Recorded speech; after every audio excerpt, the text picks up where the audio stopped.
Welcome to Kenton's videos. Enjoy the video. In this video, I will explain how to file for adjustment of status through marriage. First, ensure you meet the eligibility criteria, which generally means you entered the U.S. legally and are married to a U.S. citizen. Next, you'll need to collect a comprehensive set of documents, including birth certificates, marriage certificates, and financial records. This initial preparation is crucial for a smooth process.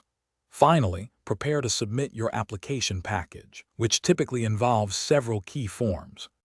The core of your application involves Form I-130, filed by your U.S. citizen spouse, and your Form I-485. You'll also need Form I-864, the affidavit of support, to show financial capability. Don't forget Form I-693, the medical examination report, completed by an approved civil surgeon. Additionally, gather evidence of your bona fide marriage, like joint bank statements or photos, to strengthen your case.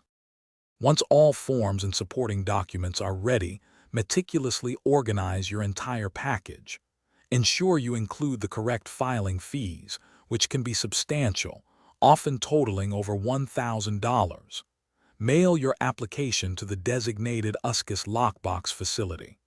After submission, you will receive a receipt notice and then an appointment for biometrics, where your fingerprints and photo will be taken. The final major step is the interview at a USCIS office. Both you and your spouse must attend. Be prepared to answer questions about your marriage and review all documents you submitted. Bring original copies of everything, plus any new evidence of your relationship. After the interview, USCIS will make a decision, and if approved, you will receive your permanent resident card. Thanks for watching. Consider subscribing if we helped you.